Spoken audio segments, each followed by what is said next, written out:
जानते हैं महाकुंभ सबसे पहले कब और क्यों लगा था और इसकी शुरुआत कैसे हुई थी? चलिए आज हम आपको बताते हैं। हेलो गाइस, स्वागत है आपका मेरे यूट्यूब चैनल पर। महाकुंभ सिर्फ एक मेला नहीं बल्कि यह करोड़ों श्रद्धालुओं की आस्था का प्रतीक है और यह परंपरा हिंदू संस्कृति का संगम है। श्रद्धालुओं के लिए यह एक पवित्र एहसास है जिसका इंतजार सभी श्रद्धालुओं को बेसब्री से रहता है। इस बार 144 साल बाद पूर्ण महाकुंभ लग रहा है और कई मायनों में यह बेहद खास होने वाला है।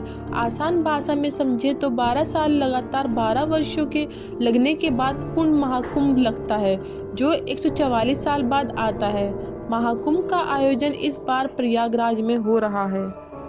इस बार महाकुंभ में क्या कुछ खास होने वाला है इसके बारे में तो आप सब जानते ही होंगे, लेकिन क्या आप जानते हैं महाकुंभ का इतिहास वर्षों पुराना है। महाकुंभ से जुड़े कई ऐसे रहस्य हमारे ग्रंथों में छिपे हुए हैं। तो आइए जानते हैं महाकुंभ से जुड़े कुछ रहस्य, साथ ही जानते हैं कब और कहां सबसे पहले हुआ था महाकुंभ का आयोजन। कुछ ग्रंथों में उल्लेख है कि सतयुग से ही इस मेले का आयोजन किया जा रहा है। हालांकि किसी भी पुराण में विस्तार से इसके बारे में कुछ नहीं बताया गया है। कुछ ग्रंथों में बताया गया है कि कुंभ मेले का आयोजन 850 साल से भी ज्यादा पुराना है। आदि शंकराचार्य द्वारा महाकुंभ की शुरुआत की गई थी।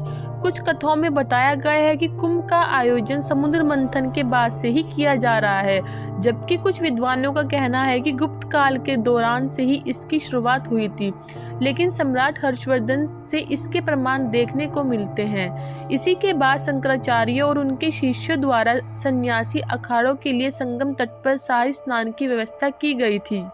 समुद्र मंथन के बारे में शिव पुराण, मत्स्य पुराण, पद्म पुराण, भविष्य पुराण समेत लगभग सभी पुराणों में जिक्र किया गया है।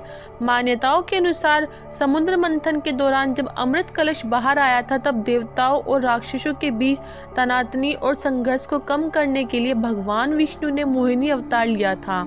इसके बाद जब देवताओं और राक्षसों के बीच संघर्ष काफी ज्यादा बढ़ गया था तो उन्होंने इंद्रदेव के पुत्र जयंत को यह अमृत कलश सौंप दिया था। जयंत कौवे का रूप धारण कर राक्षसों से अमृत कलश को छीनकर उड़ चले थे। जब वह घट को लेकर भाग रहे थे तो अमृत कलश से कुछ बूंदें प्रयागराज, उज्जैन, हरिद्वार और नासिक में गिर गई थी। जहां जहां अमृत कलश की बूंदें गिरी वहां वहां कुंभ मेला का आयोजित किया जाता है।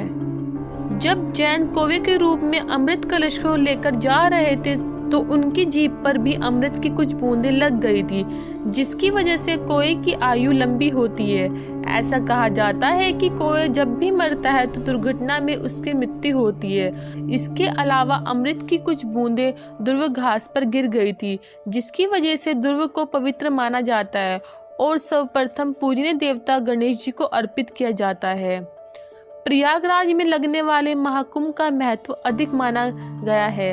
दरअसल यह 3 पवित्र नदियां गंगा, यमुना और सरस्वती का संगम है, जिस वजह से यह स्थान अन्य जगहों की तुलना में अधिक महत्वपूर्ण है। सरस्वती नदी लुप्त हो चुकी है, लेकिन वह धरती का धरातल में आज भी बहती है। ऐसी मान्यता है कि जो व्यक्ति इन 3 नदियों के संगम में शाही स्नान करता है उसे मोक्ष की प्राप्ति होती है।